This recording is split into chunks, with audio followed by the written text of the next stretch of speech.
September 20, Jesus Calm Devotion. Try to see things more and more from my perspective. Let the light of my presence so fully fill your mind that you view the world through me.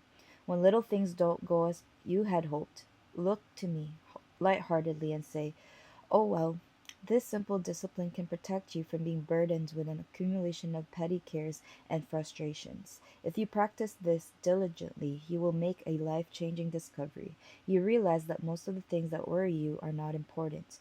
If you shrug them off immediately and return to your focus to me, you will walk through your days with lighter steps and a joyful heart. When serious problems come your way, you will have more reserves for dealing with them. You will not have squandered your energy on petty problems. You may even reach the point where you can agree with the Apostle Paul that all your troubles are light and momentary compared with the eternal glory being achieved by them. Bible reference taken from Proverbs 20 verse 24, which says, "A man's steps are of the Lord. How then can a man understand his own way?" As well as Second Corinthians chapter 4 verses 17 to 18. For our light affliction, which is but for a moment, is working for us a far more exceeding and eternal weight of glory, while we do not look at the things which are seen, but at the things which are not seen. For the things which are seen are temporary, but the things which are not seen are eternal. Reading the Bible in the year September 20 morning reading is taken from Second Corinthians chapter 12. It is doubtless not profitable for me to boast. I will come to visions and revelations of the Lord. I know a man in Christ who 14 years ago, whether in the body I do not know, or whether out of the body I do not know, God knows, such a one was caught up to the third heaven. And I know such a man, whether in the body or out of the body I do not know, God knows, how he was caught up into paradise and heard inexpressible words which it is not lawful for a man to utter. Of such a one I will boast, yet of myself I will not boast, except in my infirmities. For though I might desire to boast, I will not be a fool, for I will speak the truth. But I refrain lest anyone should think of me above what he sees me to be, or hears from me, and lest I should be exalted above measures by the abundance of the revelations. A thorn in the flesh was given to me, a messenger of Satan lest to buffet me, lest I be exalted above measure. Concerning this thing I pleaded with the Lord 3 times that it might depart from me. And he said to me, "My grace is sufficient for you, for my strength is made perfect in weakness. Therefore most gladly I will rather boast in my infirmities, that the power of Christ may rest upon me. Therefore I take pleasure in infirmities, in reproaches, in needs, in persecutions, in distresses, for Christ's sake.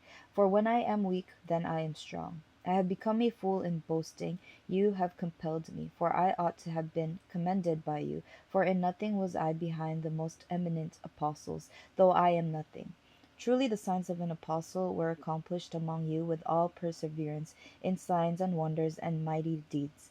For what is it in which you were inferior to other churches, except that I myself was not burdensome to you? Forgive me this wrong. Now for the third time I am ready to come to you, and I will not be burdensome to you. For I do not seek yours but you.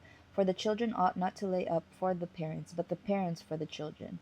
And I will very gladly spend and be spent for your souls, though the more abundantly I love you, the less I am loved. But be that as it may, I did not burden you. Nevertheless, being crafty, I caught you by cunning. Did I take advantage of you by any of those whom I sent to you? I urged Titus, and sent our brother with him. Did Titus take advantage of you? Did we not walk in the same spirit? Did we not walk in the same steps? Again, do you think that we excuse ourselves to you? We speak before God in Christ, but we do all things, beloved, for your edification. For I fear lest, when I come, I shall not find you such as I wish, and that I shall be found by you such as you do not wish, lest there be contentions, jealousies, outbursts of wrath, selfish ambitions, backbitings, whisperings, conceits, tumults, lest when I come again my God will humble me among you, and I shall mourn for many who have sinned before, and have not repented of the uncleanness, fornication, and lewdness which they have practiced. Reading the Bible in the year September 20 evening reading is taken from Ecclesiastes chapters 4, 5, and 6. Then I returned and considered all the oppression that is done under the sun. And look, the tears of the oppressed, but they have no comforter. On the side of their oppressors there is power, but they have no comforter. Therefore I praised the dead who were already dead, more than the living who are still alive. Yet before them yet before them both is he who has never existed, who has not seen the evil work that is done under the sun. Again I saw that for all toil and every skilful work a man is envied by his neighbor. This also is vanity and grasping for the wind. The fool folds his hands and consumes his own flesh. Better a handful with quietness than both hands full together with toil and grasping for the wind. Then I returned and I saw vanity under the sun. There is one alone without companion. He has neither son nor brother, yet there is no end to all his labors, nor is his eye satisfied with riches. But he never asks, for whom do I toil and deprive myself of good? This also is vanity and a grave misfortune. Two are better than one, because they have a good reward for their labor. For if they fall, one will lift up his companion. But woe to him who is alone when he falls, for he has no one to help him up. Again, if two lie down together, they will keep warm. But how can one be warm alone? Though one may be overpowered by another, two can withstand him, and a threefold cord is not quickly broken. Better a poor and wise youth than an old and foolish king who will be admonished no more. For he comes out of prison to be king, although he was born poor in his kingdom. I saw all the living who walk under the sun. They were with the second youth who stands in his place. There was no end of all the people over whom he was made king. Yet those who come afterward will not rejoice in him. Surely this also is vanity and grasping for the wind. Chapter 5. Walk prudently when you go to the house of God, and draw near to hear rather than to give the sacrifice of fools, for they do not know that they do evil. Do not be rash with your mouth, and let not your heart utter anything hastily before God, for God is in heaven, and you on earth. Therefore let your words be few, for a dream comes through much activity, and a fool's voice is known by his many words. When you make a vow to God, do not delay to pay it, for he has no pleasure in fools. Pay what you have vowed. Better not to vow than to vow and not pay. Do not let your mouth cause your flesh to sin, nor say before the messenger of God that it was an error. Why should God be angry at your excuse and destroy the work of your hands? For in the multitude of dreams and many words there is also vanity, but fear God. If you see the oppression of the poor and the violent perversion of justice and righteousness in a province, do not marvel at the matter, for high official watches over high official, and higher officials are over them. Moreover, the profit of the land is for all, even the king is served from the field. He who loves silver will not be satisfied with silver, nor he who loves abundance will increase. This also is vanity. When goods increase, they increase who eat them. So what profit have the owners except to see them with their eyes?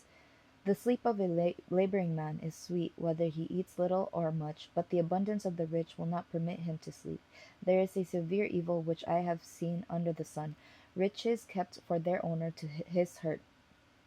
But those riches perish through misfortune. Then he begets a son, there is nothing in his hand. And he came from his mother's womb, naked shall he return, to go as he came, and he shall take nothing from his labor, which he may carry away in his hand. And this also is a severe evil. Just exactly as he came, so shall he go. And what profit has he who has labored for the wind? All his days he also eats in darkness, and he has much sorrow and sickness and anger.